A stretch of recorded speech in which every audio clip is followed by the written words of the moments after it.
Salam alaikum à toutes et à tous. J'espère que vous allez bien. J'espère que vous avez passé une bonne journée. Nous allons, Inch'Allah, parler des clés spirituelles ainsi que des portails concernant les zuhri. Donc, on va essayer de décortiquer un petit peu le sujet notamment des clés et des portails. C'est très important de comprendre quels sont les enjeux liés à ces clés spirituelles et à quoi servent les portails. Donc on va tout de suite rentrer dans le vif du sujet, pardon, et on va commencer le live, Inch'Allah. Alaykoum salam à toutes les personnes qui viennent de se connecter. Alors, euh, alors donc on va commencer par faire une introduction. Euh, Qu'est-ce que le concept des clés spirituelles? Alors, les clés spirituelles sont des codes vibratoires, c'est-à-dire ce sont des accès invisibles à des dimensions supérieures. Chaque clé est une fréquence divine, un nom sacré, un code lumineux inscrit dans l'âme du Zuhri. Le Coran en parle à travers des symboles comme dans les lettres isolées, en début de chaque sourate. Yasin, Qaf, Ain, Sin, Qaf, etc. D'accord? Dans les Ismullah al-A'dam, c'est-à-dire les noms divins, et les Asrar confiés uniquement aux cœurs qui sont purs. Alors, le Zuhri possède en lui plusieurs clés. Ce sont des clés qui sont innées, c'est-à-dire que Allah subhanahu wa ta'ala, il l'a créé, il a introduit dans sa vibration ces clés. Donc elles peuvent être innées ou activées par des épreuves, par des initiations célestes ou par la douleur, tout simplement. Donc les épreuves. Ces clés permettent aux Zuhri d'ouvrir des portails énergétiques, c'est-à-dire des passages entre plans subtils et réalité terrestre. Ces clés permettent également d'ouvrir des portes célestes, qui sont des liens vers des royaumes lumineux. Et enfin, elles permettent d'ouvrir des axes interdimensionnels, c'est-à-dire des liens entre différents mondes, différentes dimensions. Il faut comprendre que les clés dont je suis en train de vous parler ne sont pas des objets. Ce sont des capteurs énergétiques, des permissions divines, des secrets reçus dans le cœur du Zuhri que Allah subhanahu wa ta'ala souhaite élever vers lui et, voilà, et purifier. Alors, les, euh, le concept des portes célestes et des portails, ce que j'appelle la géographie spirituelle. Donc, dans la cosmologie coranique, notamment dans le soufisme et aussi dans le chiisme ésotérique, donc la création, elle est tissée par des voiles. On appelle ça le hujub. Elle est tissée par des voiles et des portes. Les portes, donc les voiles, ce sont les hujub et les portes, ce sont les abwab.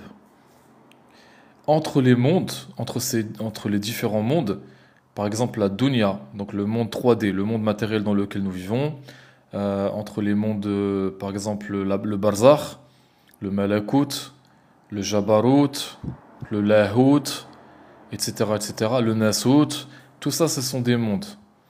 Et ben, entre ces mondes existent des seuils vibratoires. Je vous donne un exemple. Le prophète sallallahu alayhi wa alihi, lorsqu'il a réalisé le voyage nocturne, l'ascension, il est arrivé au seuil qu'on appelle le lotus de la limite, Sidrat al-Muntaha. Sayyidina Jibril alayhi salam lui a dit: Va, ya Muhammad, car moi, si je fais un pas de plus, je serai instantanément désintégré.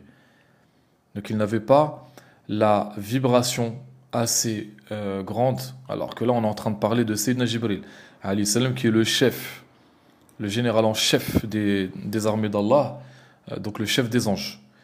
Et le prophète Mohammed sallallahu alayhi wa alayhi était la seule créature à avoir dépassé Sidrat al-Muntaha pour pénétrer dans les mondes de pure lumière divine.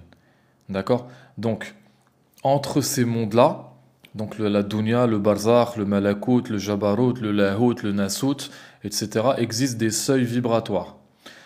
Les portails sont des lieux énergétiques. Ils peuvent être internes ou externes, et où la fréquence monte, où l'âme peut voyager, et aussi les révélations peuvent descendre. Donc les portes célestes, on appelle ça l'abwab samawiya, s'ouvrent extrêmement rarement. Donc les portes célestes, elles s'ouvrent très très très difficilement. Dans le Coran, elles sont évoquées notamment lorsque les anges descendent ou quand les prières sincères montent vers Allah. D'accord? Donc les zuhri sont en quelque sorte des passeurs. Leurs corps subtils sont alignés avec des nœuds vibratoires bien spécifiques. Donc le zuhri peut il peut servir de canal vivant entre tous ces mondes. C'est pour ça que les zuhris sont autant convoités. Donc il y a plusieurs portes. Il y a par exemple la porte du destin, le maqadir, la porte de la miséricorde, bab al-rahma, la porte du châtiment, bab sijin, la porte de la gnose, bab al-ma'rifa, la porte du tawhid absolu, qu'on appelle haqiqa al-ahadiyya, etc., etc. Ce sont différents niveaux vibratoires. D'accord? Voilà. Donc là, on est en train de faire une introduction, hein, d'accord? Après, on va détailler. Donc là, maintenant, je vais vous parler de la baraka. Qu'est-ce que la baraka? La baraka, c'est une énergie divine, cosmique, d'accord?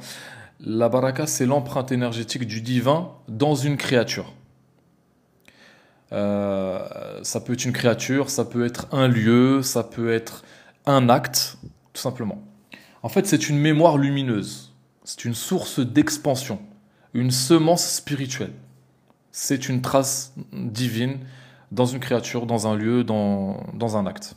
D'accord? Chez les Zuhri, cette baraka, elle est vivante, elle est fluide, mais elle est extrêmement convoitée par les entités de l'ombre.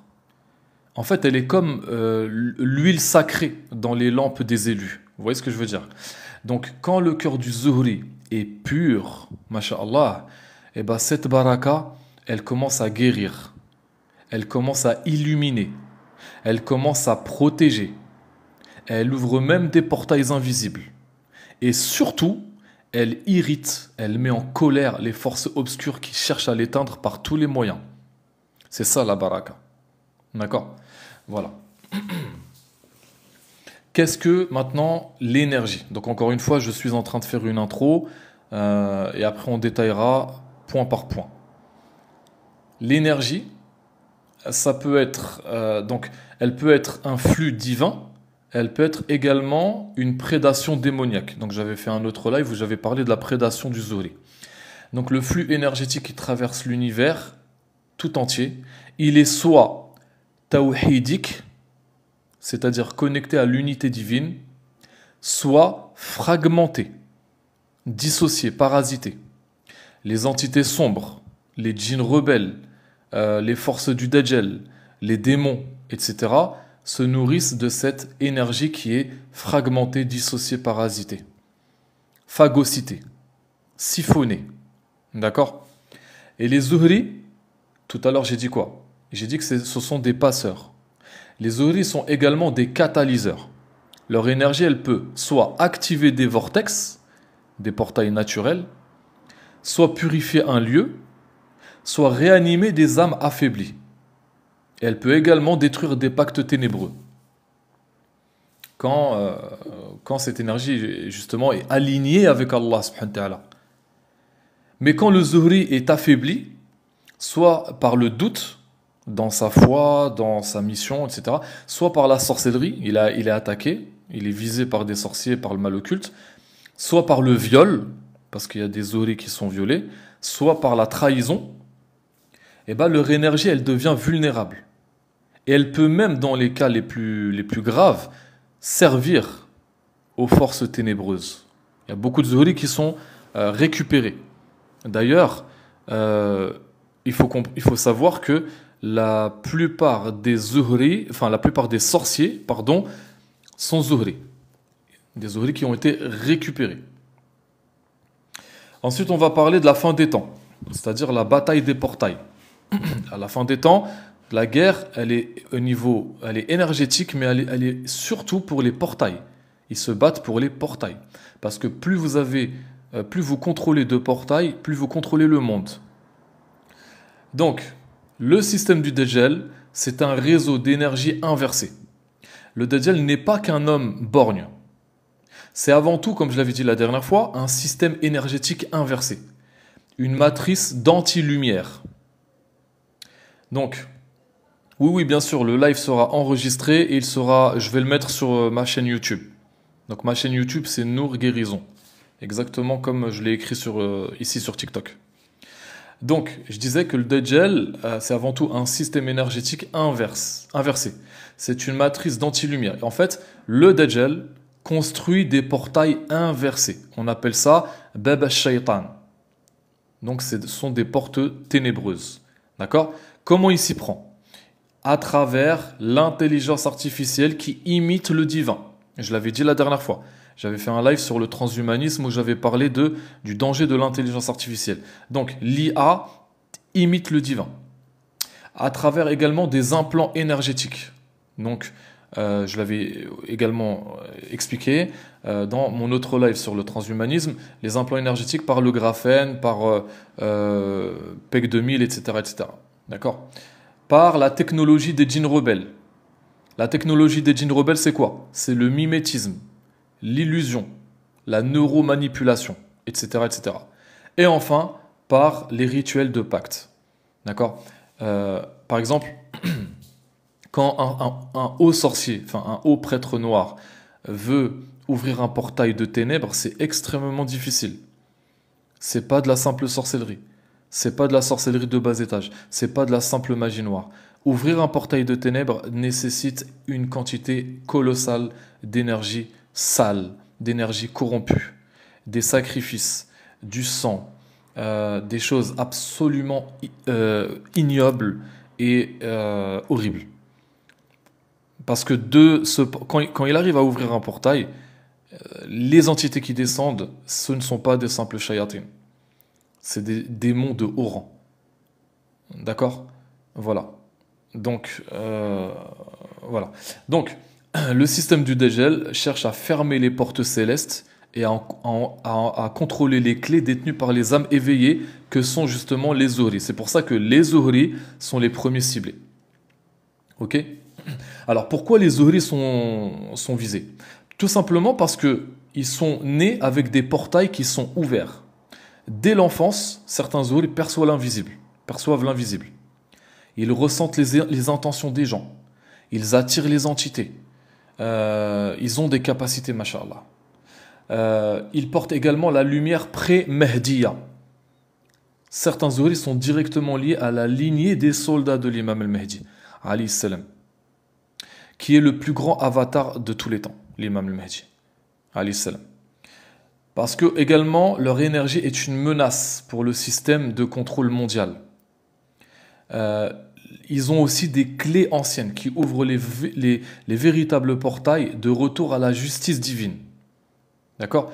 Plus il y a de Zuhri éveillés, conscients et alignés avec leur mission et avec ce que Allah attend d'eux, plus le retour de la justice divine sur terre sera prompt et rapide. Et également, les Zuhri sont visés parce qu'ils peuvent neutraliser les faux portails du Dajjal. S'ils sont éveillés, là je parle du Zuhri qui sont éveillés. D'accord? Voilà. Alors, les portails de la fin des temps. À la fin des temps, il y a 3 types de portails qui vont s'ouvrir. Il y a premièrement les portails de l'illusion. Ça, c'est le Dajjal qui les contrôle. Par exemple, la réalité augmentée. Les rêves qui vont être falsifiés. Les voix numériques qui vont être envoyées dans la tête, dans le cerveau. Je l'avais dit la dernière fois, la puce, le graphène, tout ça, ils vont envoyer des ondes ELF et ils vont suggestionner les gens. Ils vont leur envoyer des suggestions. D'accord? Ils vont leur envoyer des suggestions dans leur subconscient, dans leur psyché. D'accord? Donc la personne, elle va penser que c'est Allah qui est en train de lui parler, mais en fait, c'est juste la technologie luciférienne du Dajjal via les ondes ELF, les ondes millimétriques, qui vont pénétrer dans leur conscience, qui vont les suggestionner et qui vont les égarer.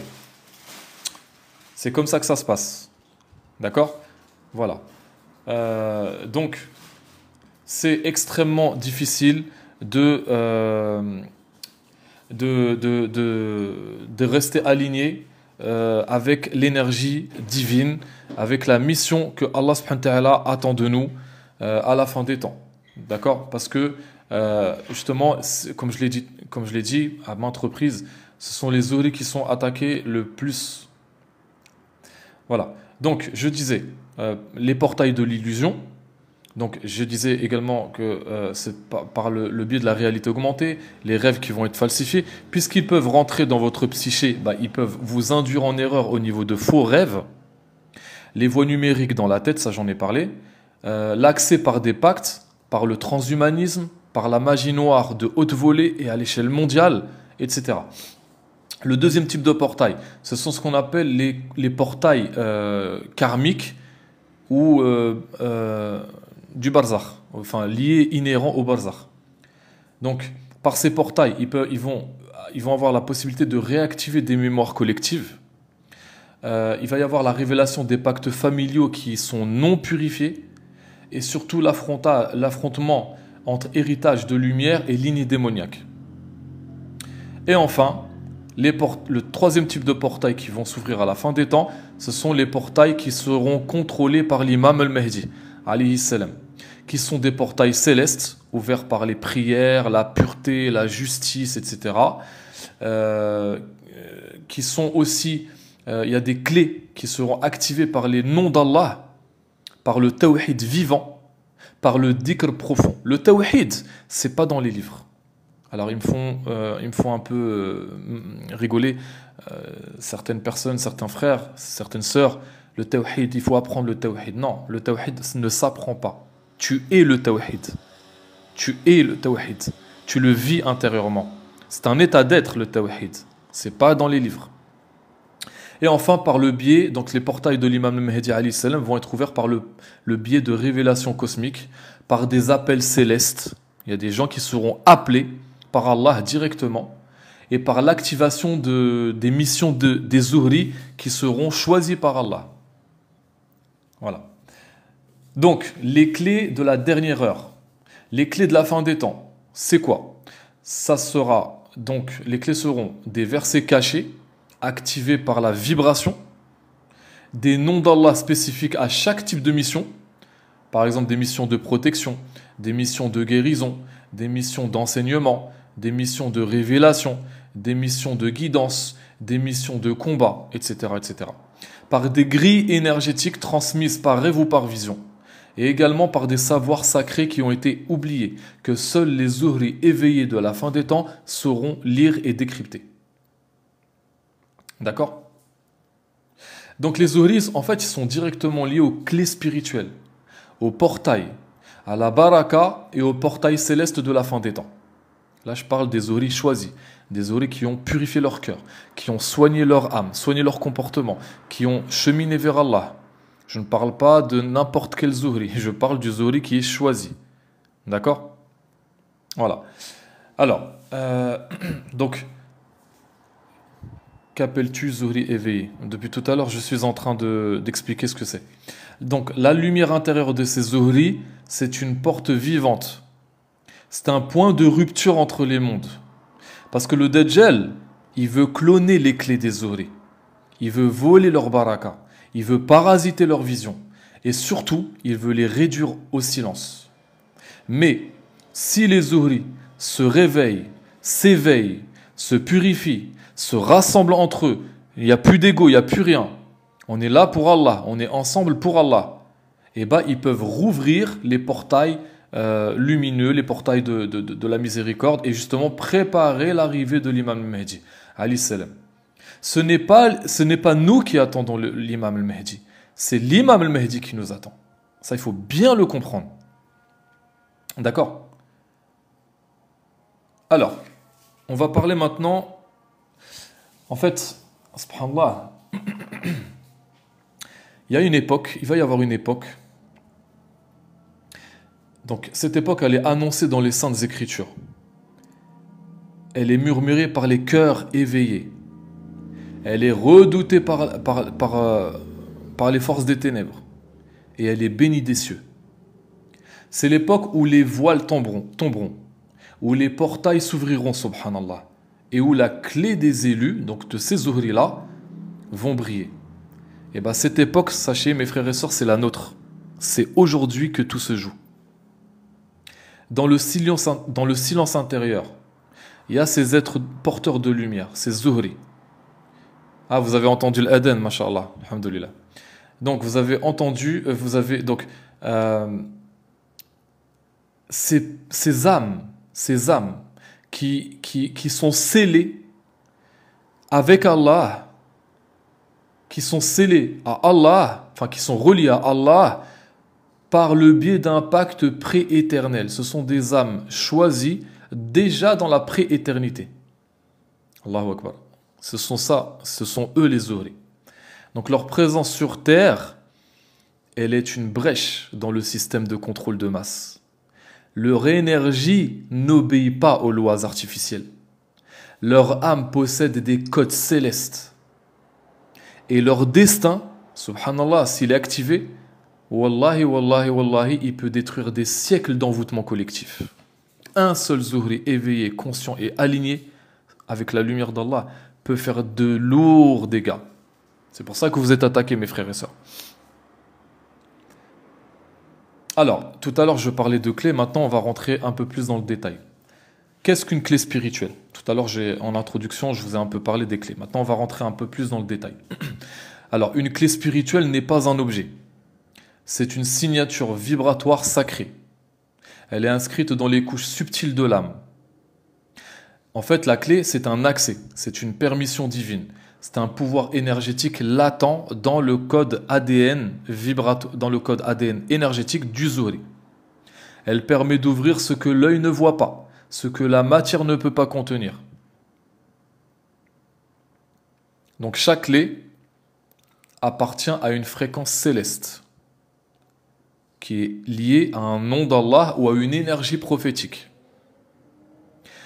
Chaque clé correspond à un portail spécifique dans les plans invisibles. Mais surtout, elle exige une pureté de cœur et des épreuves rédemptrices pour s'activer. C'est pour ça que les grands zuhri à qui Allah permet de récupérer leurs clés, ils sont passés par des épreuves très difficiles. Très difficiles. Que ce soit le mal occulte, que ce soit la jalousie exacerbée des gens à leur égard, que ce soit les blocages qu'ils ont dans leur vie, que ce soit... voilà, ce sont les épreuves rédemptrices qui permettent également d'activer leurs clés. D'accord? Alhamdulillah. Donc, mais ces clés spirituelles sont vivantes, mes frères et sœurs. Elles peuvent s'endormir si le cœur se soumet à l'illusion et à la dunya. Elles peuvent se verrouiller en cas de pactes héréditaires, de traumatisme ou même de parasitage. Elles peuvent être également volées par des djinns, par des sorciers, par des furaqis. En séance, j'ai reçu énormément de zuhri à qui on a volé les clés. Je reçois énormément de zuhri à qui on a volé leurs clés spirituelles. D'accord? Donc je récapitule. Les clés spirituelles sont vivantes. Ce sont des codes. Elles peuvent s'endormir si le zuhri se fait berner par l'illusion, s'il va dans le chemin de la dunya. Elles peuvent se verrouiller si par exemple il est victime de pactes héréditaires, de taba'a, de traumatismes graves, de parasitage. Elles peuvent être volées par des voleurs de baraka. Mais elles peuvent être... Alors si c'est faux, si tout ce que je dis c'est faux, je t'invite à quitter le live s'il te plaît. Donc elles peuvent être aussi réactivées par le dhikr des noms d'Allah ou même des rencontres qui sont prédestinées par Allah. Tu ne quittes pas le live, c'est moi qui va te quitter, qui va te faire quitter le live. Salam alaikum. Voilà, donc, voilà, je ne dis pas détenir la vérité, d'accord? Je parle d'un sujet que Allah m'inspire. Si vous n'êtes pas d'accord avec ce que je dis, bah, vous êtes libre de quitter le live, il n'y a aucun problème. Alors, les clés chez les Zuhri. Donc, le Zuhri ne porte pas une seule clé. C'est un ensemble de codes énergétiques. Certains de ces codes sont actifs, d'autres sont en latence. Donc, il peut être porteur de clés de transmission. D'accord? Ces clés de transmission, c'est quoi? Elles permettent d'enseigner, de guérir, de réveiller, d'éveiller les autres. Comme ce que je suis en train de faire avec vous, via ce live. Il y a aussi les clés d'ouverture de portail. Donc elles permettent d'entrer dans des réalités invisibles, des rêves, des dimensions, des visions à l'état d'éveil, etc. Il y a aussi des clés de protection. Donc ces clés de protection font reculer les djinns. Elles empêchent l'envoûtement, la sorcellerie. Elles bloquent les malédictions. Il y a également des clés messianiques. Elles sont très très très rares. Donc ces clés-là sont reliées aux élus qui accompagneront l'imam al-Mahdi, alayhi salam, à la fin des temps. Et il y a également des clés karmiques, donc qui sont liées à des pactes anciens qui doivent être brisés. D'accord? Ces clés ne sont pas toutes actives à la naissance. Elles se déclenchent dans des moments clés et des périodes bien précises du Zuhri. Elles se déclenchent par exemple lors de rêves prophétiques. Tu rêves d'un prophète en particulier qui te donne un trousseau de clés, qui te donne quelque chose. Voilà. Elles peuvent se déclencher lors de douleurs profondes. Je l'ai dit tout à l'heure, des épreuves rédemptrices dures, difficiles. Elles peuvent également se déclencher lors d'isolement spirituel. Quand vous faites la khloua pour Allah. Elles peuvent se déclencher lors de rencontres qui sont destinées. Ou tout simplement de révélations soudaines, comme ça. Alors, il y a une infinité de clés, mais il y a 7 grandes familles de clés. Donc les maîtres spirituels, ils ont toujours évoqué la présence de 7 grandes clés sacrées, en lien avec les 7 cieux, les 7 terres, les 7 chakras majeurs, etc. etc. D'accord? Ces clés sont, donc tout d'abord il y a la clé de l'unité, je ne parle pas de l'unicité, la clé de l'unité. Cette clé, elle fait fondre toute illusion de séparation avec Allah. C'est pas n'importe qui la détient. Il faut être un waliullah, il faut être un saint d'Allah qui est purifié totalement pour détenir cette clé. Il y a ensuite la clé de la miséricorde, la rahma.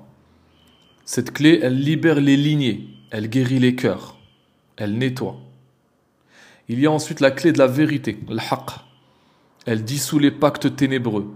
Elle met à nu le faux semblant. Il y a la clé de la lumière, Nour, qui illumine les réalités invisibles, qui chasse les ombres, etc. Ensuite, il y a la clé de la parole sacrée, Kalima Tayyiba, qui va activer des versets, qui va activer des noms d'Allah, qui fait parler, tout simplement. Il y a la clé de l'esprit, Ar-Ruh, qui permet la connexion directe avec le monde angélique. Tu vas être inspiré tout le temps par les anges. Et enfin, la clé du retour, Ar-Ruju', qui ouvre les portails de la fin des temps. Donc ces clés vibrent à travers certains noms d'Allah, à travers certains versets précis, à travers certaines lettres du Coran, à travers certains lieux sacrés, et également certains porteurs de lumière. Alors, la guerre, je vous l'ai dit tout à l'heure, la guerre de la fin des temps, c'est clé contre clé, portail contre portail. La guerre, elle est avant tout énergétique. Là où il y a des clés, il y a des imitations. Je l'avais dit dans mon live de la dernière fois, Shaitan, Satan, ne peut rien créer de lui-même.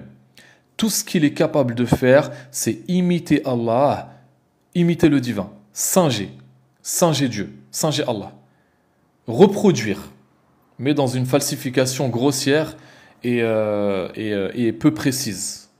D'accord?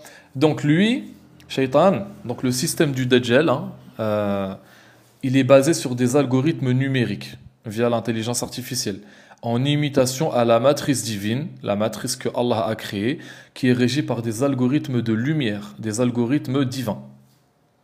Donc, là où il y a des clés, il y a des contrefaçons, des imitations. Donc, le système du Dajjal possède aussi des clés inversées. Par exemple, des clés de contrôle émotionnel par l'implantation mentale, des clés de dépendance énergétique via les réseaux, les addictions, les pactes numériques, etc., etc. Il y a également des clés de parasitage génétique. D'accord? Quand la technologie et la magie sont combinées entre eux. D'accord? Le but de tout ça, c'est quoi? C'est d'empêcher les élus d'accéder au véritable portail de Nour. Un Zuhri mal protégé peut avoir ses clés verrouillées par la peur, falsifiées par la magie, ou même vendues par ses lignées inconscientes. Alors, comment activer une clé spirituelle? Donc, l'activation d'une clé sacrée passe toujours par une fréquence divine bien précise. Cette fréquence peut venir de un nom d'Allah qui a été enseigné en rêve, un verset également, une lumière prophétique, le Nour Muhammadi, le Nour Sulaymani, le Nour Isawi, le Nour Moussawi, etc., etc. Un contact vibratoire avec un être pur ou tout simplement une souffrance transcendée, je l'ai dit tout à l'heure. Donc cela peut se manifester par des frissons puissants, par des rêves lumineux, par une voix intérieure, par une sensation d'expansion au niveau du cœur, de la cage thoracique, etc., etc. D'accord? Voilà. Et c'est là où j'insiste bien sur ce moyen-là, ou tout simplement par la rencontre avec un shir ou une shira. Un shir qui détient les clés des Zuhri. Arrête de faire du copier-coller, s'il te plaît. Donc, le shir ou la shira qui est capable de redonner les clés à ce Zuhri-là, il lui facilite le chemin. Par exemple, je dis une bêtise. Tu vas mettre 10 ans à récupérer une seule clé. Le shir ou la shira te raccourcit le chemin. En 1 an, tu récupères ta clé. En 1 mois, tu récupères ta clé. En fonction justement du travail spirituel que tu auras fait en amont, tout simplement. Le cheikh, lui, peut voir ça. Il peut voir dans ton cœur, il peut voir où tu en es, spirituellement. D'accord? Voilà. Donc maintenant, on a parlé des clés, on va parler maintenant des portails. Qu'est-ce qu'un portail? Un portail, c'est un point d'intersection entre deux mondes. Je l'ai dit tout à l'heure en introduction. C'est un pont énergétique entre une dimension visible et une dimension invisible. Il peut s'ouvrir dans le rêve, il peut s'ouvrir dans un lieu sacré, lors d'un état de conscience, en connexion avec Allah subhanahu wa ta'ala, ou à travers un acte sacré, le dhikr d'un nom d'Allah, ou une souffrance transcendée. Alors le portail n'est pas physique, il est avant tout vibratoire. Il existe des portails. En fait, plus tu as de toi, Zuhri, plus tu as de portails ouverts en toi, dans ton corps, plus ta lumière, ton énergie de Zuhri sera extrêmement forte. D'accord? Voilà. Donc, ces portails peuvent être dans le cœur, dans les mains, dans la parole, c'est-à-dire tu as une voix, une baraka dans ta voix qui ouvre et qui ferme des mondes. Elle peut être au niveau de l'intimité, elles peuvent être dans les yeux, elles peuvent être dans la tête, voilà, ça dépend. Donc le portail, pour s'activer, il a besoin de 2 choses. Il a besoin d'une clé spirituelle et d'une fréquence énergétique bien précise. Par exemple, quand tu vibres la pureté d'intention, quand tu es aligné vibratoirement parlant, quand tu es sain d'esprit, quand tu es sincère, voilà. Donc le portail peut s'ouvrir en toi. La clé, c'est quoi? C'est la purification. Ne plus garder de rancune dans le cœur. Ne pas avoir une once de jalousie. Pas de vengeance. Pas de... Voilà, plus ton cœur est blanc comme neige, plus les portails s'ouvrent pour toi. La clé des clés, c'est le cœur. C'est là où Allah subhanahu wa ta'ala jette son dévolu, jette son regard. C'est le travail sur soi-même. Exactement. C'est pour ça tout à l'heure j'ai dit, les zuhri qui seront choisis par Allah à la fin des temps, c'est pas n'importe qui. Ce sont les zuhri qui auront fait en amont un travail spirituel de longue haleine, de purification. Au niveau de leur comportement. Au niveau de beaucoup de choses. D'accord? Au niveau de beaucoup de choses. Alors, notre ami nous dit attention à vérifier ce qu'il nous dit. Écoute, si tu n'es pas d'accord, tu peux partir, mon frère. Salam alaikum. Encore une fois, je ne dis pas détenir la vérité, je parle selon ce que Allah m'inspire. Si vous n'êtes pas aligné avec ce que je dis, vous pouvez partir, il n'y a aucun problème. Alors, les portails célestes, il y a des portails célestes, il y a des portails terrestres. Donc il existe deux grandes catégories de portails. On va d'abord parler des portails célestes. Ces portails célestes sont reliés aux sept cieux. Ils sont reliés à la hiérarchie angélique. Et ils sont reliés au nom d'Allah. Leur fréquence, elle est extrêmement élevée. Ces portails célestes se manifestent par des rêves puissants, des états d'extase ou même de chute intérieure. Par exemple, Laylat al-Qadr, c'est un portail céleste où le décret divin descend. Voilà. Ces portails célestes ne peuvent être ouverts que par l'un des 5 chouyours actuellement sur Terre. Il y en a 5, il n'y en a pas un de moins, pas un de plus. Ces portails célestes, ce sont ces chers, ces chouyours, qui détiennent les clés de ces portails célestes. Ne me demandez pas pourquoi 5, qui sont-ils? C'est Allah qui choisit, c'est Allah qui délègue. C'est Allah qui délègue et qui choisit qui il veut. Pourquoi Allah a-t-il choisi Sayyidina Muhammad sallallahu alayhi wa alihi, pour être le porteur de son message, c'est Allah qui sait. D'accord? Ensuite, il y a les portails terrestres qui sont reliés à des lieux énergétiques spécifiques, qui peuvent être reliés à des vortex, à des montagnes, des chaînes de montagnes, à des anciennes routes que certains prophètes ont empruntées. Certains saints, par exemple, quand un saint il est resté dans tel endroit pendant 40 jours à adorer Allah, il a ouvert un portail. Voilà. D'accord? À une fréquence mixte entre ce qu'on appelle l'énergie cosmotellurique. Ces portails terrestres sont également utilisés par les chouyours, les saints, d'accord, mais aussi par des djinns, voilà. Ils peuvent être également utilisés par les forces occultes du Dajjal. À ce titre, Allah m'inspire de vous parler des 7 tours du diable. Donc sur la terre, il y a 7 tours du diable, donc 7 tours desquelles émanent toutes les influences néfastes sur toute la terre. 7 portails, ce sont des tours. René Guénon, il en parle. René Guénon, allez sur Google, tapez René Guénon, les 7 tours du diable, il en parle. Il détaille l'existence de ces 7 tours d'influence démoniaque à travers toute la terre.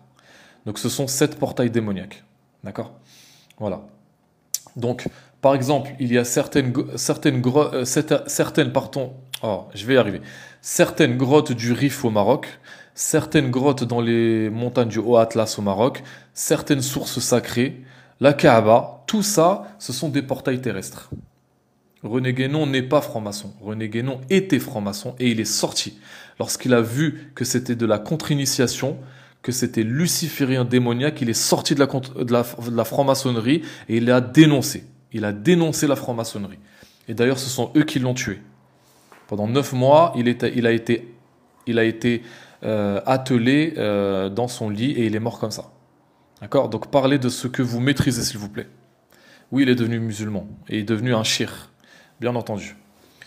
Alors, on va parler maintenant des portails enfermés par le Dajjal. Donc le Dajjal et son système, je l'ai dit tout à l'heure en introduction, cherchent à verrouiller les anciens portails sacrés. Pourquoi? Parce qu'ils permettent ils permettent la désactivation des implants énergétiques. Euh, Ils permettent la récupération de la mémoire spirituelle. Ils permettent également la connexion directe à l'énergie divine sans intermédiaire. Donc le Dajjal a mis en place des réseaux magiques autour des lieux sacrés. Un exemple, le tourisme de masse. À votre avis, pourquoi maintenant la Kaaba, c'est devenu du tourisme? Il y a des enseignes McDonald's, Coca-Cola, Burger King, à la Mecque, autour de la Kaaba. La Kaaba est prise en otage. C'est un portail divin. C'est un portail terrestre divin. Tout autour, c'est du tourisme de masse. C'est de la profanation.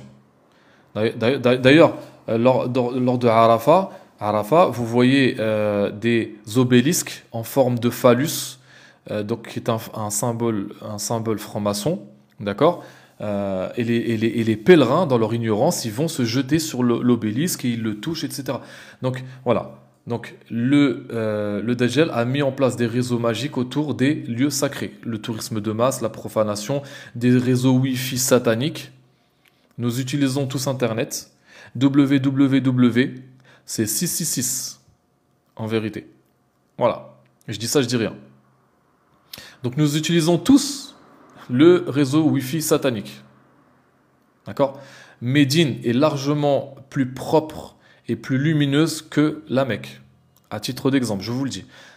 Médine, pour moi, est plus importante que la Mecque. Pourquoi? Parce que c'est là-bas que repose le saint prophète, sallallahu alayhi wa alayhi.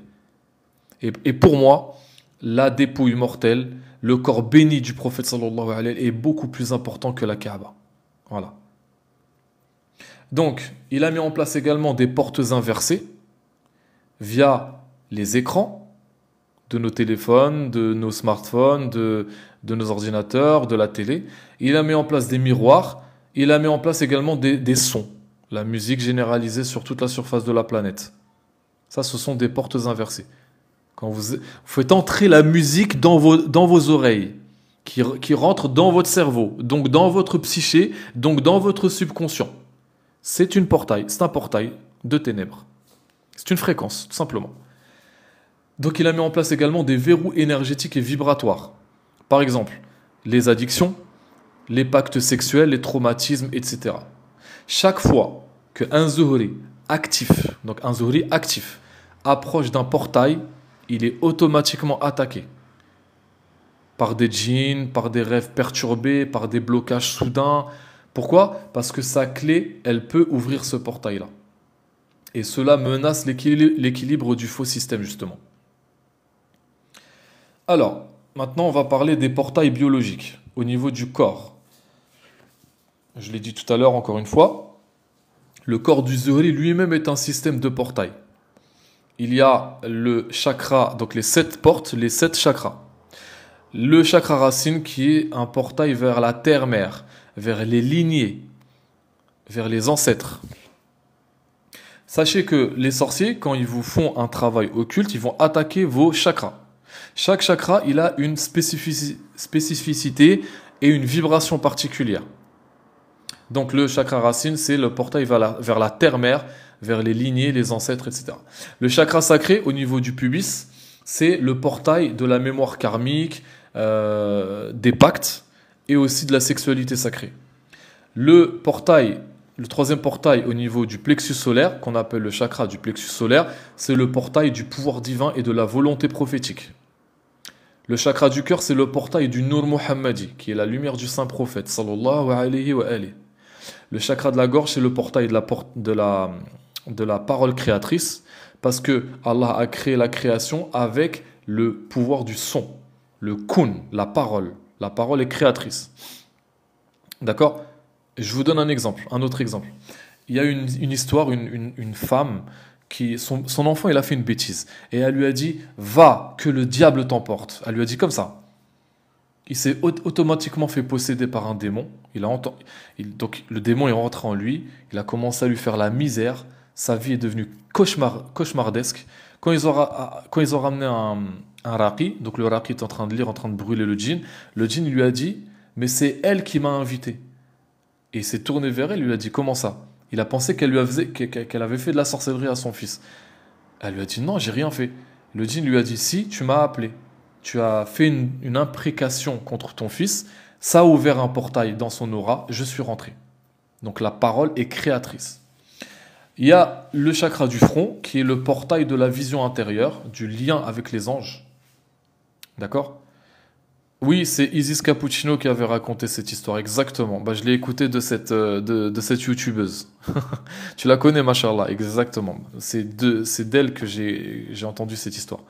Et enfin, le chakra couronne, qui est le portail vers les cieux, les secrets divins, l'unicité d'Allah. Voilà. Donc quand ces chakras sont désalignés, les portails internes se ferment. Les clés deviennent inutilisables. Et le Zuhri devient une proie énergétique. D'accord? Alors, il y a plusieurs portails sur la Terre. D'accord?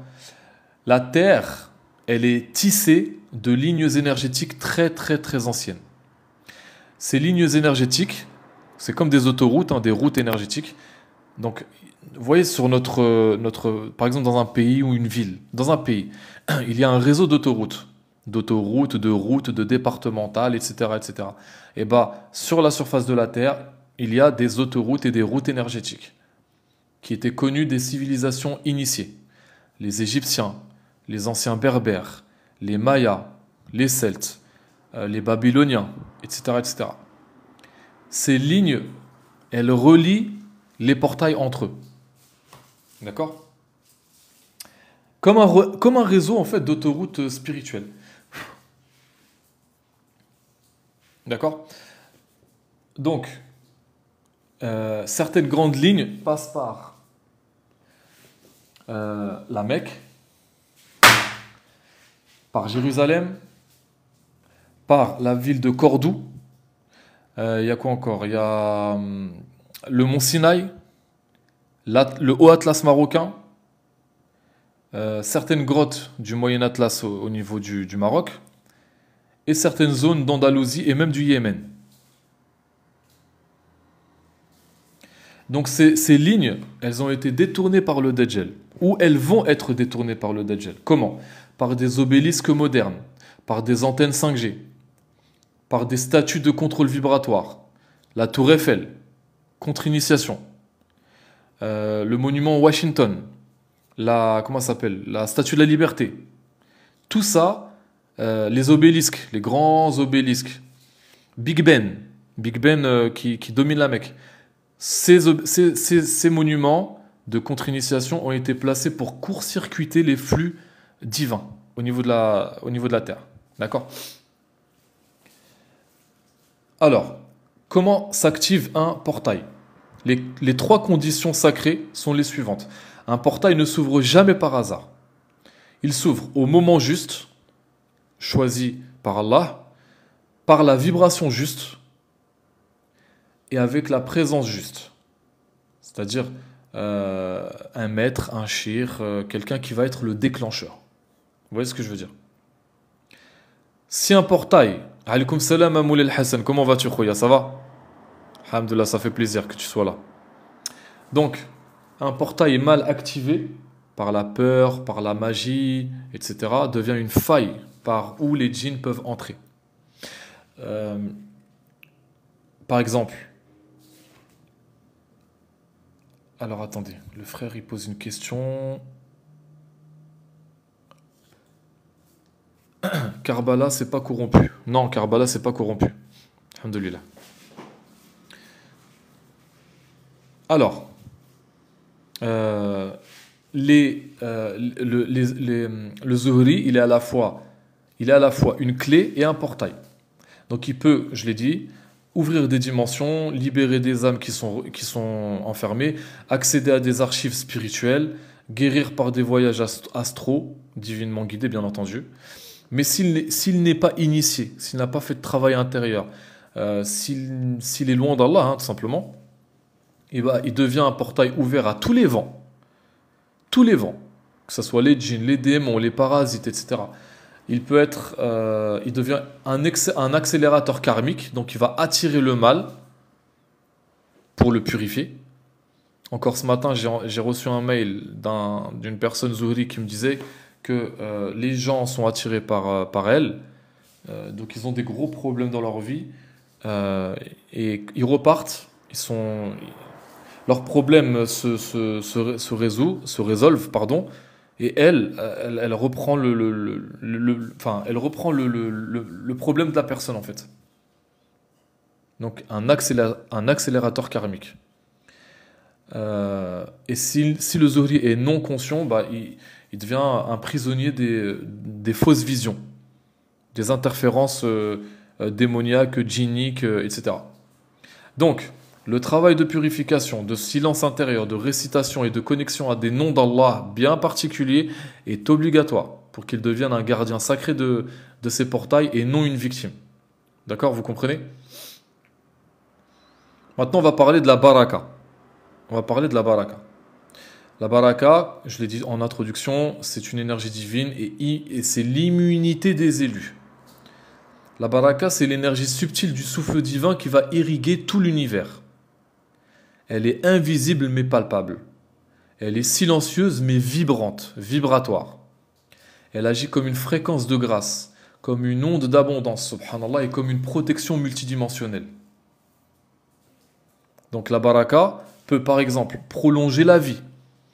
Une personne qui a été pieuse toute sa vie sur le chemin d'Allah peut vivre très très longtemps. Elle peut rendre fertile une terre sèche.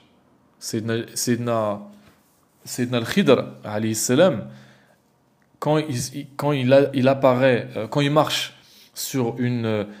on a parlé, tu vois, Shamsuddin, on a parlé de al-Khidr en même temps, subhanallah.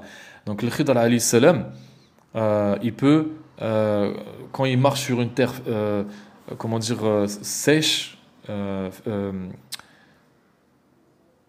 terre stérile, voilà, je cherchais le mot, et bah, la terre, elle redevient verte par sa baraka. Les plantes, les herbes, les arbres, tout repousse, là où il va. Subhanallah. La baraka peut protéger un enfant de la mort, peut guérir une maladie incurable, peut illuminer un cœur endurci, peut rendre riche un pauvre, etc. La baraka, ce n'est ni une bénédiction ordinaire, ni une chance. C'est tout simplement la manifestation continue de la volonté d'Allah dans la matière vivante. Tout simplement. Donc la baraka descend d'où? Elle descend du Nour Muhammadi. Le Nour Muhammadi, c'est la lumière primordiale par laquelle Allah créa absolument toute la création. On a un hadith rapporté par Jabir ibn Abdillah où le prophète sallallahu alayhi wa alayhi, il nous dit, donc le hadith est long, il nous dit que par sa lumière, Allah a créé absolument toute la création. Il a créé tous les mondes, toutes les dimensions, le trône, le paradis, l'enfer, la vie d'ici-bas. Il a créé absolument tout à partir du Nour Muhammadi. Donc la baraka, c'est le Nour Muhammadi. Elle est transmise par les noms d'Allah, par les prières sincères, par la fréquentation avec un véritable shir, par la lignée prophétique de Ahl al-Bayt, par certains lieux sacrés, et tout simplement, des fois, parfois, directement par destin divin, par le taqdir, le destin, le décret divin. Donc, dans le cas des Zuhri, une partie de la baraka, elle est innée. Elle est innée, cette baraka. Elle est héritée spirituellement d'âme en âme. Tu hérites de la baraka de tes aïeux, de tes ancêtres. Si tes ancêtres étaient très pieux, très spirituels, tu hérites de leur baraka. Et là, on rentre un petit peu dans l'épigénétique. L'épigénétique, c'est quoi? En gros, c'est tous les actes qu'ont fait tes ancêtres, tu en portes un stigmate dans ton ADN. une vibration. Voilà. Donc elle peut être activée, la baraka, ou corrompue, selon le chemin de vie du Zuhri. Donc la baraka, elle se mêle à l'énergie vitale de l'être humain. Mais contrairement à l'énergie des plantes et des pierres, la baraka, elle est consciente. Elle est vivante, hein. C'est une énergie vivante, la baraka, qui circule en vous. C'est un flux. Elle peut fuir de vous, vous laisser, si vous ne l'honorez pas, pardon, ou affluer, augmenter, selon la pureté de votre cœur. Donc un Zuhri peut canaliser la baraka dans ses mains, et là, il devient guérisseur, bi'idnillah. Il peut également transmettre sa baraka par la parole. Quand il fait des du'as, ces du'as sont mustajab, par la bénédiction, par les prières, par l'enseignement. Il peut l'activer dans des lieux. Par exemple, attendez, excusez-moi. Je ne parle pas de moi, IBK. Je ne parle pas de moi. Donc, il peut activer sa baraka dans un lieu pour protéger ce lieu, pour la sécurisation vibratoire.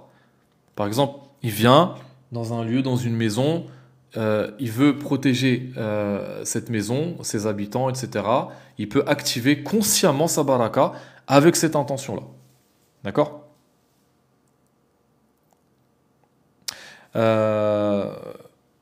Mais le Zuhri peut bloquer sa baraka par la colère, par le doute,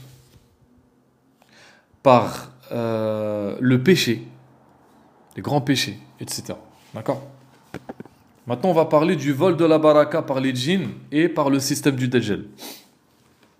Donc les entités de l'ombre, ténébreuses, les shayatines, les djinns rebelles mécréants, ne peuvent pas produire de baraka. Peuvent pas.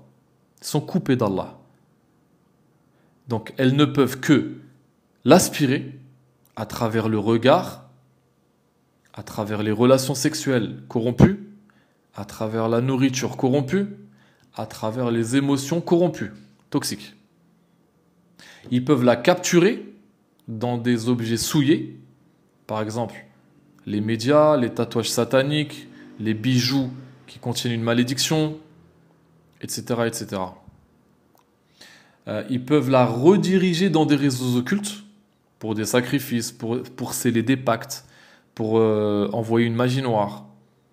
Ils peuvent la diluer, l'amoindrir. Par exemple, ils voient un Zuhri qui a une grande baraka, ils peuvent la diluer, l'amoindrir. Comment ? Par les ondes, par la musique, par la peur collective, par l'agitation mentale, etc. Donc le système du Dajjal, il est conçu pour épuiser la baraka collective des Zuhri à travers les réseaux sociaux, les frères et sœurs. Aujourd'hui, qui se targue, moi le premier, je le dis, je le confesse, qui se targue de lire le Coran tous les soirs, de faire au moins 1 heure de dhikr à haute voix avec sa femme, ses enfants, son mari. Non, on est sur les réseaux sociaux.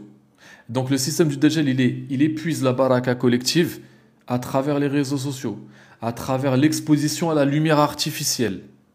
Par exemple, moi j'ai horreur des centres commerciaux. Je n'arrive pas à rentrer dans les centres commerciaux avec leur lumière artificielle, leur néon, avec la lumière blanche comme ça qui agresse. Je sens mon coronal qui est agressé au-dessus de la tête là, subhanallah. Donc l'exposition à la lumière artificielle, la destruction des cycles naturels, la lune, le sommeil, la respiration, la sexualité qui est dissociée de l'âme et qui n'est associée qu'au corps physique, charnel, et surtout à la désacralisation du corps. Aujourd'hui, les femmes, ce sont des bouts de viande. Les femmes, elles se vendent. Ce ne sont plus des âmes, ce sont des corps avec des formes, de la chair. Voilà. Dissociation de l'âme par la sexualité. Donc un Zuhri sans conscience devient une source de baraka qui va être exploitée, siphonnée, phagocytée par ces forces ténébreuses. Subhanallah. Donc, quels sont les symptômes d'une baraka qui est volée chez les zuhri? Un zuhri dont la baraka a été altérée, il va manifester des frissons sans raison. Une grande fatigue après les prières. Des blocages relationnels ou financiers soudains. Des attaques en rêve ou dans l'astral. Des échecs répétés malgré un travail et un investissement sincère. Ou une perte de rayonnement naturel. Une aura terne, un regard vide. Ce matin, j'ai une patiente meskina, on lui a volé sa baraka. Son visage, wallahi, je lui ai dit d'ailleurs, elle ressemblait à un cadavre, meskina. Plus de lumière sur le visage, des cernes noires autour des yeux. Ça m'a fait mal au cœur. Ils lui ont volé comme ils disent les chrétiens, son étoile. Nous on dit, ils lui ont volé sa baraka. Subhanallah. Ça fait mal au cœur. Wallahi, ça fait mal au cœur. Donc souvent, ces symptômes apparaissent après un contact avec une personne ou une personne démoniaque ou un lieu vampirique. Comme par exemple les lieux impurs, les individus qui ont pactisé, les objets magiques, etc. La baraka peut revenir, tout à fait. Donc la baraka restaurée, c'est le retour à l'énergie prophétique. Pour restaurer la baraka, le zuhri doit revenir à la lumière de sa fitara. Donc arrêter les péchés. Il doit nettoyer les portails internes par le dhikr, avec les noms d'Allah. Les noms d'Allah soignent, les noms d'Allah guérissent, les noms d'Allah guident, les noms d'Allah élèvent, les noms d'Allah purifient, les noms d'Allah protègent. Donc nettoyer ces portails internes par le dhikr des noms d'Allah, par les ablutions constantes, par le silence, ne pas trop parler. Allah n'aime pas ceux qui parlent beaucoup. Reprogrammer l'aura par les noms d'Allah continuellement. Renouer avec la nature. Être au contact des arbres. Les arbres sont conscients. Ils nettoient. Au contact de l'eau vivante. Une source, une rivière, un ruisseau. Au contact de la terre. Au contact d'animaux purs. Les chevaux, les chats, la vache, les poules. Voilà. Et il doit activer sa mission spirituelle. Donc, la baraka ne revient jamais à une âme qui est inactive, à une âme qui est loin d'Allah. Jamais. Ça, c'est niet. Par exemple, ce matin, j'ai une patiente. Donc, je récite sur elle. Je récite. Aucune réaction. Je lui demande est-ce qu'elle a une réaction corporelle? Rien. Et ça, c'est pas habituel. Moi, je travaille avec ma baraka et je sais que ma baraka, alhamdoulilah, elle est très très très très grande et je soigne les gens. Donc, je vois, elle réagit pas, il y a rien. Et là, Allah il m'inspire une intuition. Je lui demande, est-ce qu'elle est déjà partie chez les voyantes, chez une voyante, chez un sorcier? Elle me dit oui. Là, j'ai compris. J'ai compris en fait que elle doit d'abord se repentir sincèrement. La deuxième question que je lui pose, je lui dis, est-ce que tu fais la prière? Elle me dit non. Et ben voilà, ceci explique cela.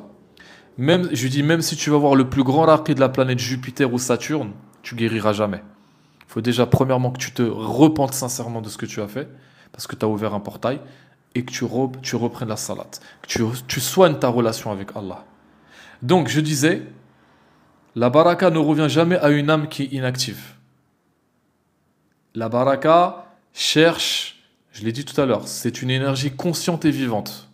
La baraka cherche des porteurs conscients, des acteurs de la lumière divine, des gardes des différentes frontières qu'il y a entre les mondes. Donc, une baraka pleinement activée transforme l'être en répulsif naturel pour les entités négatives. Tu deviens un répulsif naturel pour les shayatines. L'être, il devient à son tour un émetteur de lumière qui va purifier les lieux sans effort. Par ta simple présence, les shayatines déguerpissent. Par ta simple présence, tu rentres dans un lieu qui est impur, rempli de shayatines, etc. Ils déguerpissent, ils ne restent pas. Là où tu vas, ils ne restent pas. Parce que ta baraka, elle est active en toi. Elle circule. Elle est active, elle est vivante. Parce que tu l'honores. Tu honores ta baraka. Elle est ce que tu as de plus précieux dans ta vie. D'accord? C'est ça. Donc, la baraka, quand elle est activée, elle transforme le zuhri en catalyseur de guérison et de synchronicité puissante. Allah va aplanir son chemin devant lui. Il va mettre sur son chemin de vie des gens qui vont l'illuminer, qui vont lui faciliter. En fait, son chemin devant lui va être actif. Il va être aplani, pardon. Merci Majda, barakallahu fik. Il va être activé et aplani. Et surtout, elle transforme ce zuhri en soldat d'Allah contre les ruses du Dajjal. Il va être conscient, il va avoir des intuitions, etc., etc. Donc ceux qui portent cette baraka à la fin des temps ne seront pas touchés par les maladies de masse qui vont arriver, ne seront pas touchés par les manipulations du climat via les ondes, ne seront pas touchés par les possessions de masse qui arrivent, ne seront pas touchés par les mirages technologiques du faux messie via l'intelligence artificielle et consorts. Donc, les porteurs de cette baraka à la fin des temps, ceux qui seront protégés par Allah et qui seront aux côtés de l'imam al-Mahdi, alayhi salam, Allah il le dit dans le Coran par rapport à Shaitan, il dit tu trouveras très peu d'entre eux qui te seront reconnaissants. Et Allah il dit contre mes serviteurs guidés, protégés, tu n'auras aucun pouvoir. Et bien ce sont ces gens-là dont je parle. D'accord? Voilà. Donc ces zuhri-là seront invulnérables tant que leur clé est alignée avec Allah Azza wa Jal. Donc les zuhri à la fin des temps, donc nous sommes entrés dans une ère prophétique annoncée par de nombreux signes. Ces signes, quels sont-ils? Il y a tout d'abord l'inversion des valeurs, où le mal devient le bien et le bien devient le mal. La désacralisation de la vie, notamment des enfants, des corps, du sacré. Regardez ce qui se passe à Gaza. On tue des enfants comme on tue des fourmis. Par la technologisation des esprits, effaçant ainsi les sens subtils, la connexion au cœur. Par la manipulation du ciel et de la terre, notamment HARP, par les OGM, par le clonage qui arrive, le clonage humain existe déjà, par la démocratisation de l'intelligence artificielle à grande échelle, par un retour de l'ésotérisme corrompu et inversé, à travers la musique, la mode, les tatouages, les films, etc., etc. Est-ce que vous comprenez? Et surtout, par l'ouverture des portails de l'ombre, dans tous les plans, dans les plans mental, énergétique, dimensionnel, etc. D'accord?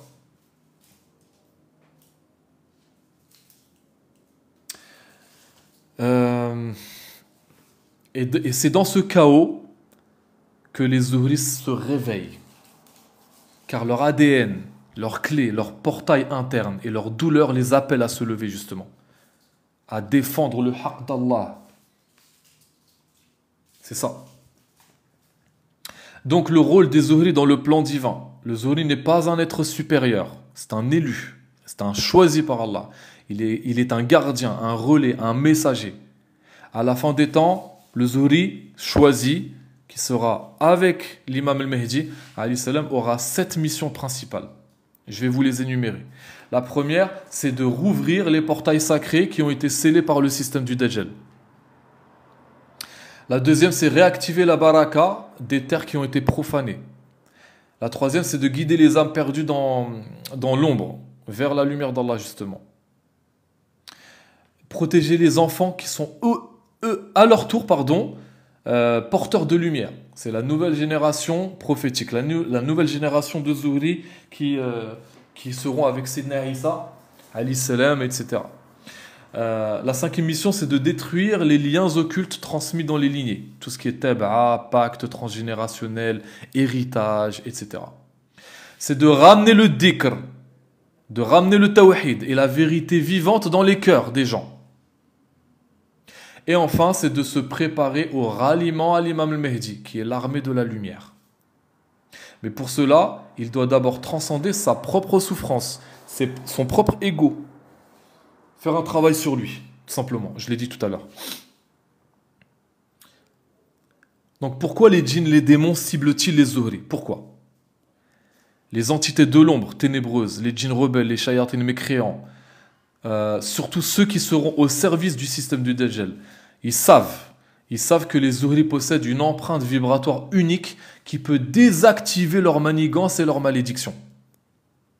Ils savent que les Zuhri possèdent une fréquence énergétique qui perturbe les rituels occultes. Ils savent que les Zuhri possèdent une connexion directe avec Allah, avec le ciel, et qui court-circuite les hiérarchies de djinns rebelles. Ils savent que les Zuhri ont des visions prophétiques qui vont révéler les secrets du plan de l'ombre. Donc, ils vont les attaquer. Et ces attaques prennent des formes diverses et variées. Ça peut être... Excusez-moi, j'ai fait tomber mon micro. Voilà, désolé. Donc, les attaques, elles peuvent être de différentes manières.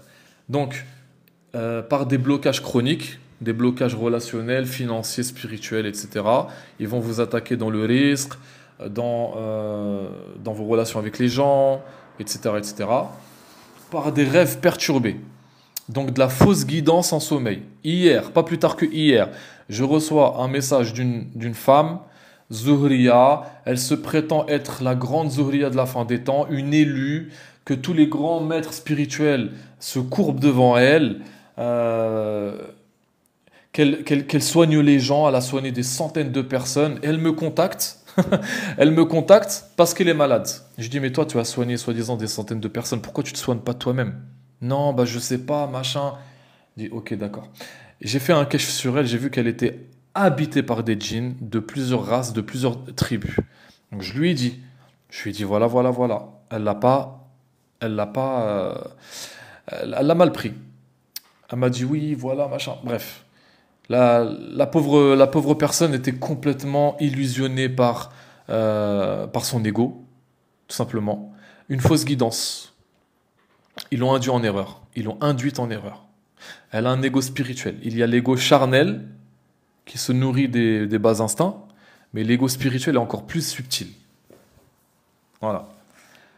Donc, je disais, les attaques par les rêves perturbés, la fausse guidance, par des obsessions, par de la dépression, de la confusion mentale, par des envahissements énergétiques, des frissons, des entités qui parlent à votre place, une fatigue chronique et constante, par des tentations sexuelles, par des distractions massives, etc. En fait, tout est fait pour qu'il renonce à sa mission. Voilà. Donc le système du Dajjal, il est construit, justement, pour neutraliser les élus. Sans qu'ils en aient conscience, en fait. Pourquoi? Parce que le Dajjal, il va utiliser les ondes millimétriques, les ondes de LF, la Wi-Fi, la 5G, etc., pour déstabiliser les centres énergétiques, les chakras.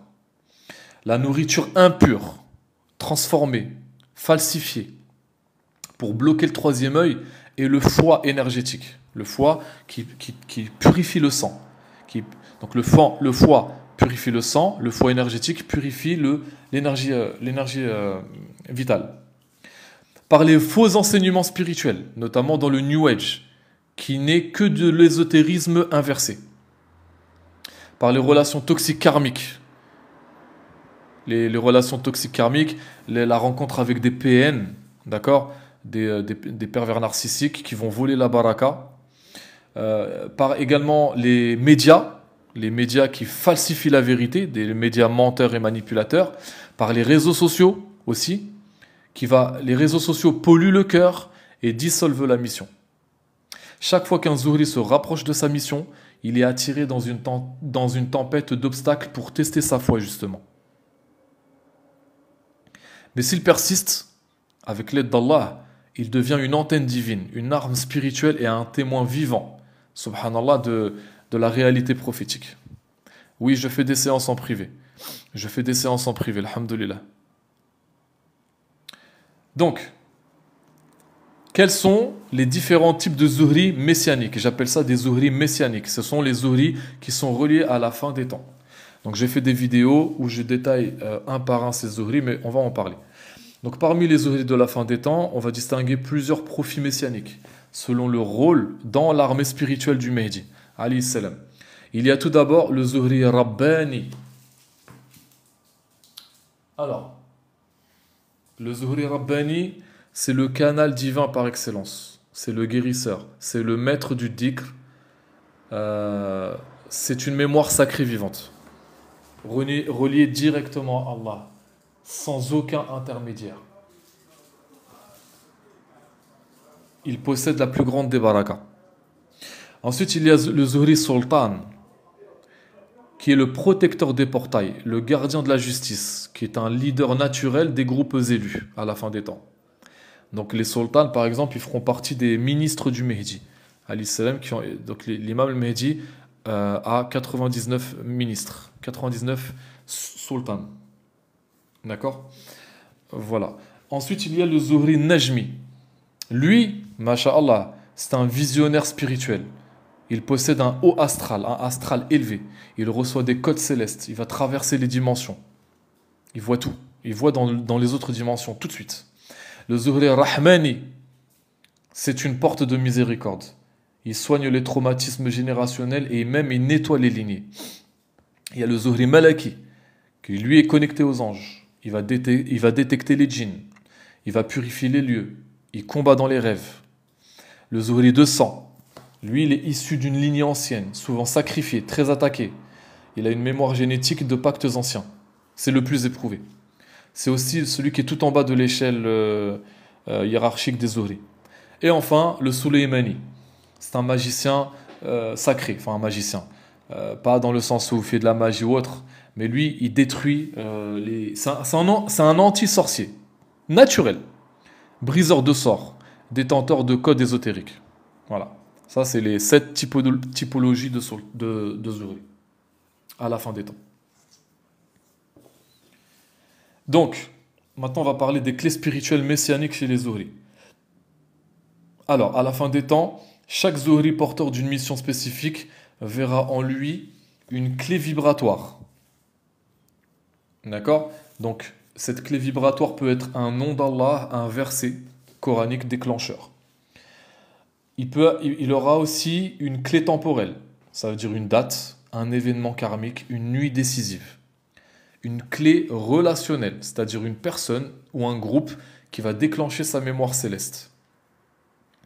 Il y a une clé géographique qui est reliée à un lieu où s'ouvrent les portes de sa mission. D'accord? Voilà. Donc une fois que toutes ces clés sont réunies, il va passer à l'étape prophétique. Il va passer de la souffrance à la souveraineté.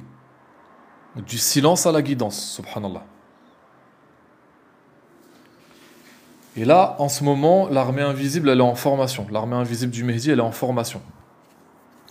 Les traditions prophétiques, elles annoncent qu'un petit groupe d'élus à la fin des temps va se préparer en silence, dans la douleur, dans l'isolement, dans le reclus. D'accord? Ils ne seront pas nombreux les élus. Ils seront au nombre de 144 000. 144 000 élus de la fin des temps qui seront avec l'imam al-Mehdi, alayhi salam, contre une armée d'adjalistiques qui compte pas loin de plusieurs millions de soldats. 144 000 élus liés au Mehdi, alors que nous sommes près de 8 milliards d'individus. Imaginez. D'accord? Voilà. L'armée de l'imam al-Mehdi, c'est 12 000. En fait, il y a 12 armées composée de 12 000 guerriers. Par exemple, il y a 12 000 hommes qui vont partir du Maroc. Il y a 12 000 hommes qui vont partir du Yémen. Il y a 12 000 hommes qui vont partir du Khorasan, l'Afghanistan. D'accord? 12 000 hommes qui vont partir de l'Afrique. Je crois que c'est l'Afrique de l'Ouest. Donc quand vous faites 12 000 fois 12, on tombe sur 144 000.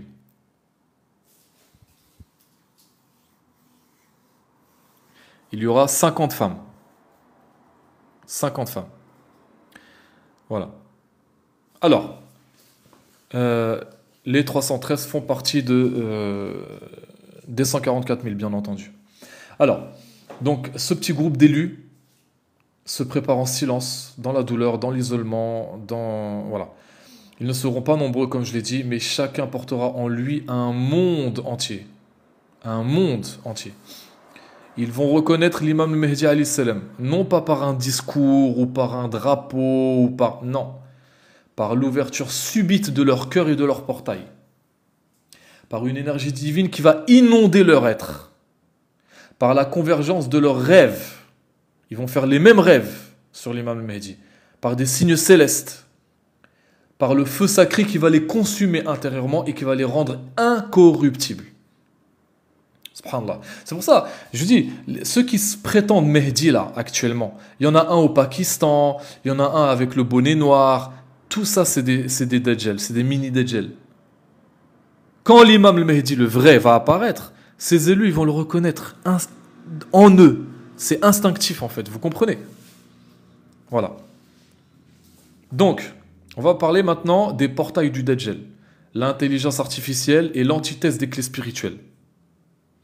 Donc le Dajjal, bon, je l'avais dit la dernière fois, pour moi c'est un jasad, ce n'est pas un Bani Adam, pour moi c'est un jasad. Un jasad c'est quoi? C'est un corps sans vie, sans âme. Donc c'est une réplique d'un corps humain, donc un clone, dans lequel on va insérer, télécharger une IA, qui sera la mère des IA. D'accord? C'est un avatar. Voilà. Donc, comme je l'ai dit, c'est un système aussi multidimensionnel. D'accord? Alors, l'erreur des foules est de réduire le Dajjal à un homme borgne qui va apparaître à la fin des temps. Si, ça sera une IA. Si, ça sera une IA. C'est un G7, c'est un corps sans vie, que tu le veuilles ou non. Alors, en vérité, le Dajjal, c'est un système complet. Et ce système, il est actif depuis des siècles. Des siècles et des siècles.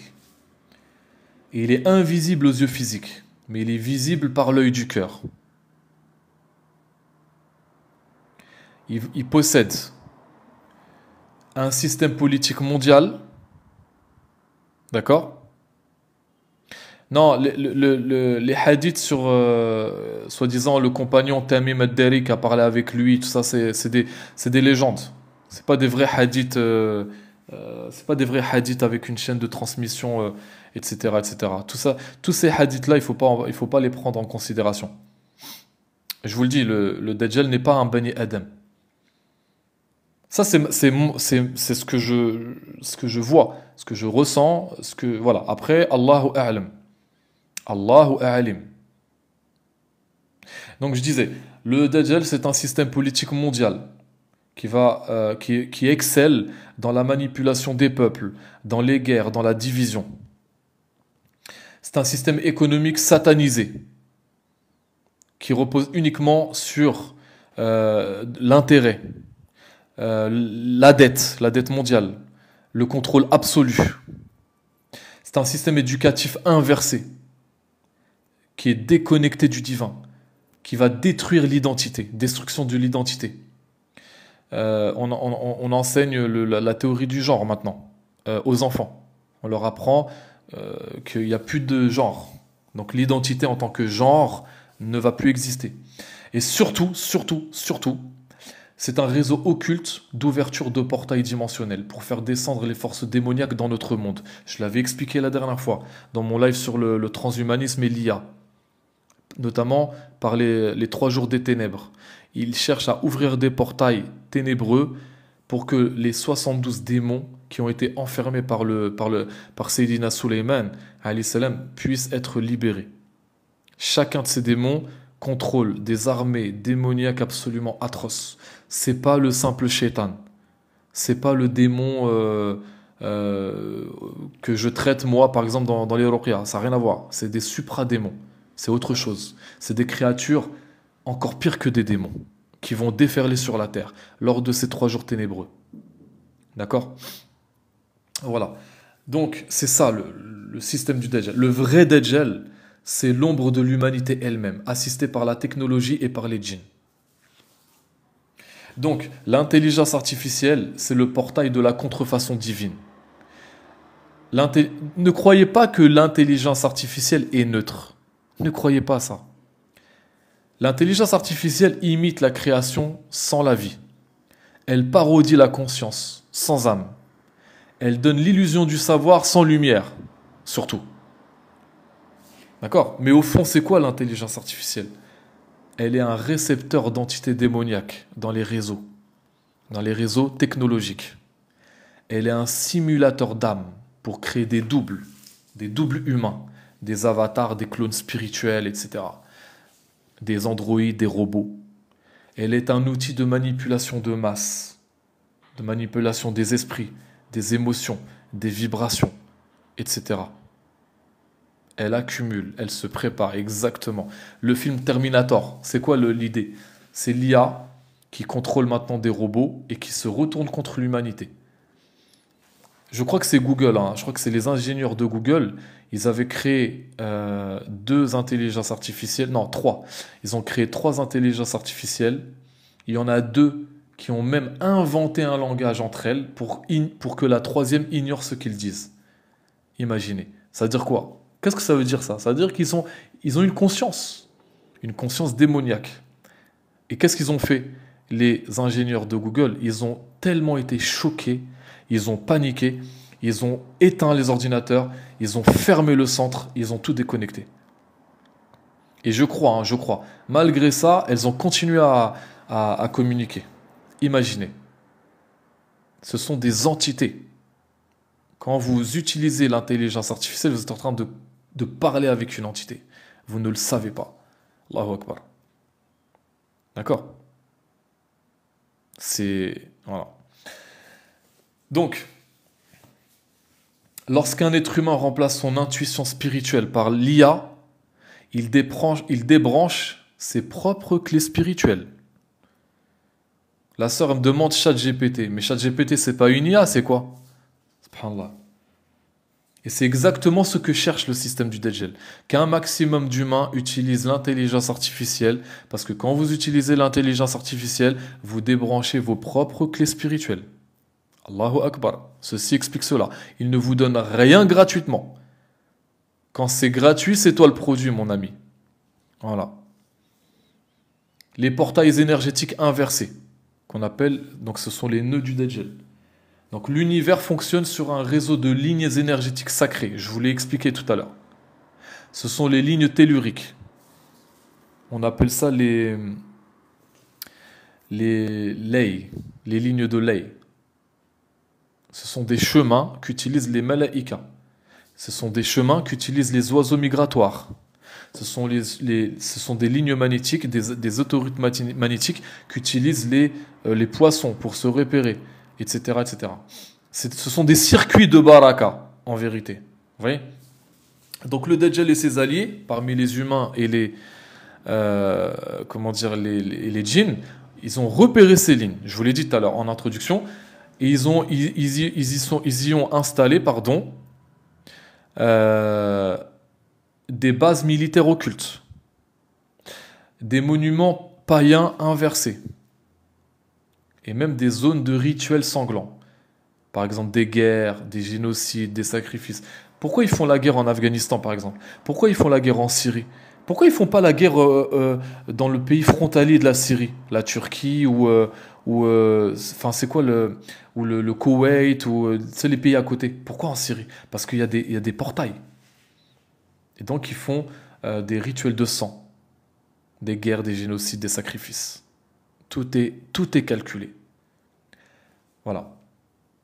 Et également, donc le Dajjal, il a installé également sur ces lignes de Baraka, sur la terre, des zones d'extraction énergétique.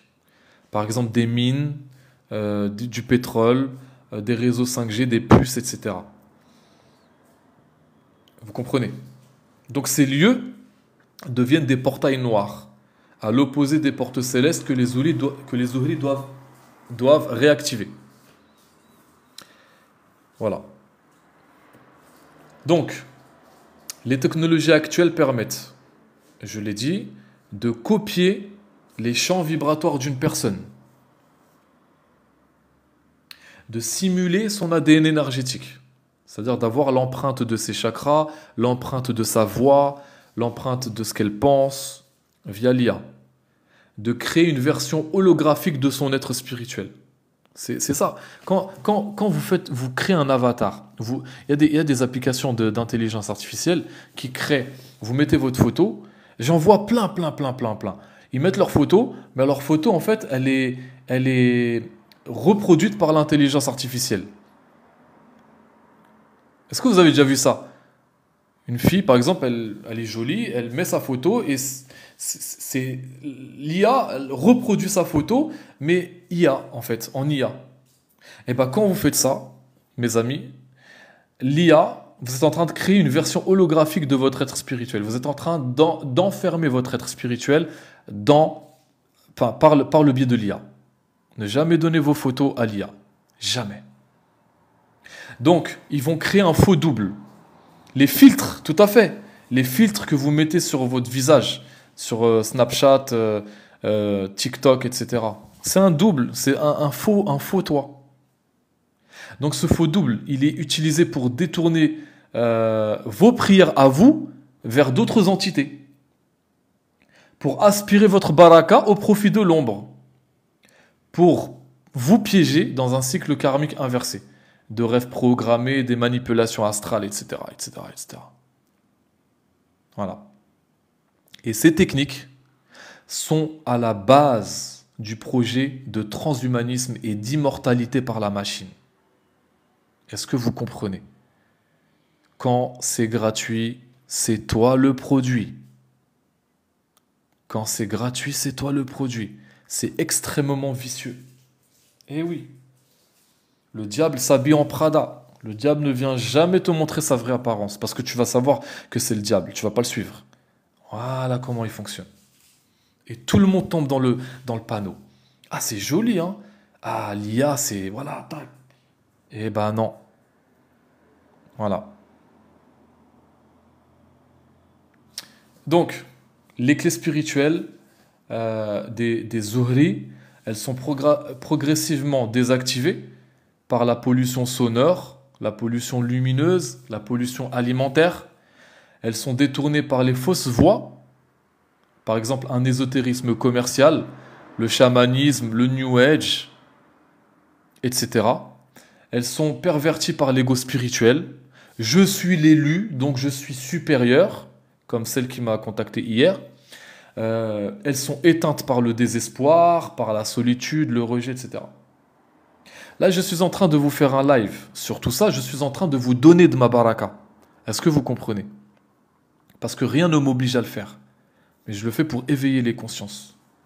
C'est pour cela, subhanallah, que le système met tout en œuvre pour isoler les Zuhri, les humilier, les enfermer dans l'oubli ou la dépression. Mais leurs clés ne disparaissent jamais, alhamdoulilah, par la grâce d'Allah. Elles se mettent tout simplement en sommeil. Et ces clés attendent le signal d'Allah, le moment prophétique, la convergence des lignes, l'arrivée de l'imam al-Mahdi, ou la reconnexion d'âme à âme. Voilà.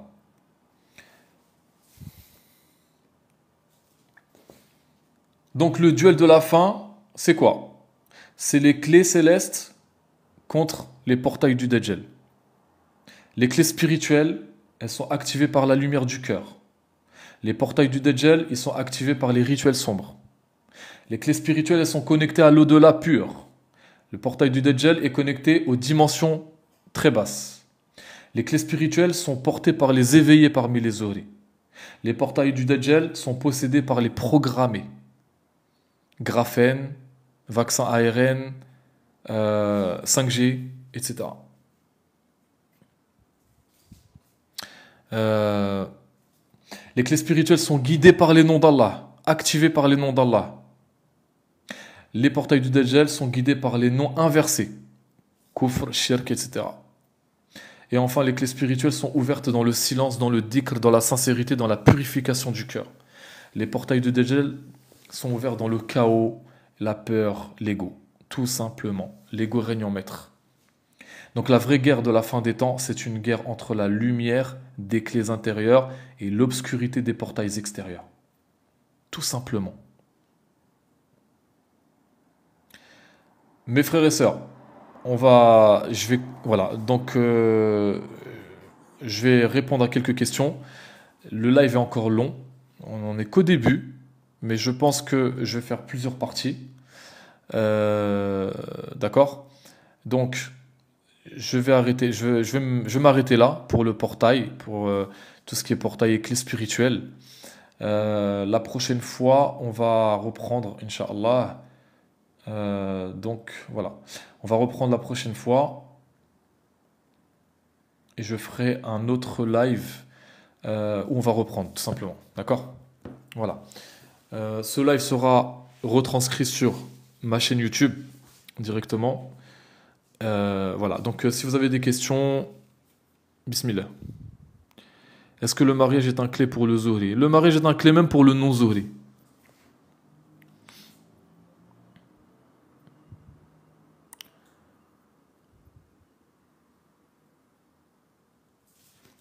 De rien, au note de 93.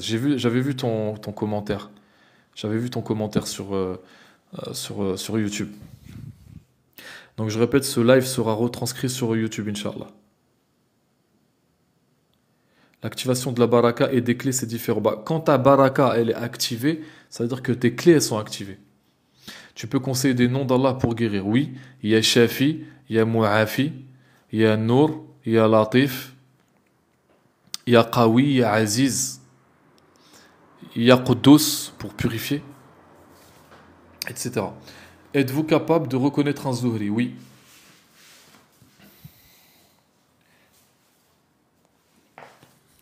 Pourquoi le Zuhri déteste le bruit, surtout chez lui? Bah ça c'est plus c'est lié à son hypersensibilité en fait. Il y a Matin tout simplement, oui.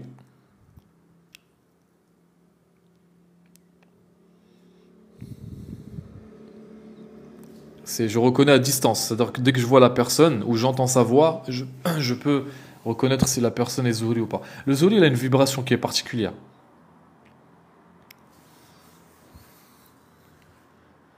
Les gens peuvent voler la baraka de quelqu'un sans être un sorcier. Tout à fait. Oui. Tout à fait, tout à fait, tout à fait.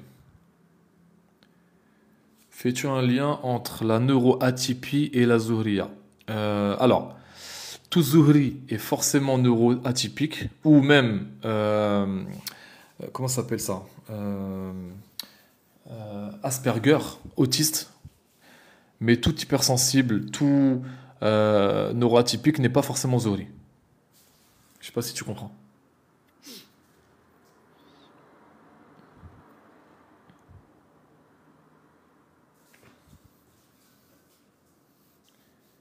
Est-ce qu'on peut se faire voler la baraka à travers un rêve? Oui. Tu peux te faire voler ta baraka simplement en pactisant, inconsciemment. Par exemple, tu vas voir un faux raqi, un faux guérisseur. Il va te dire, tu prends ça, telle plante avec ça, tu mets dans du lait. Après, tu prends un œuf, tu le mets sous ton lit, tu fais ça, tu fais ça.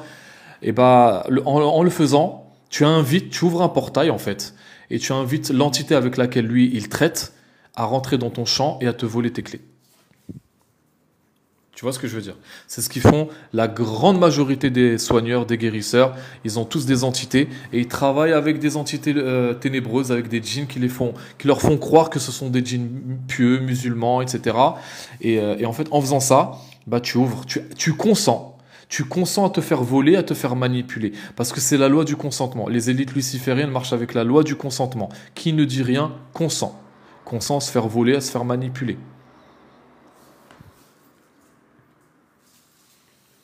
Neurodivergence que l'on porte repose sur la question. J'ai pas compris ta question. Les mains d'un Zohri peuvent dégager des charges électriques, si oui, lesquelles? Bah oui.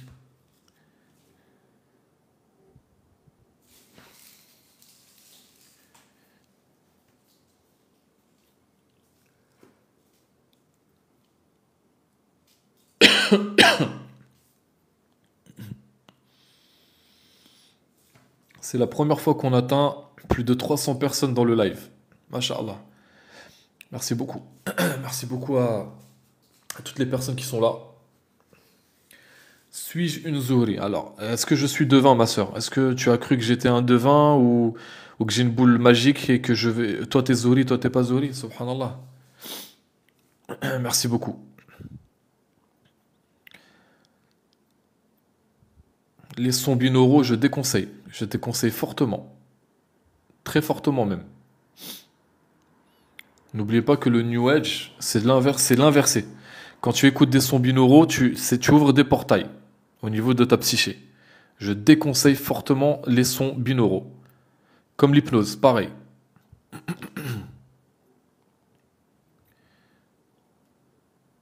Et je vais vous laisser, Inch'Allah.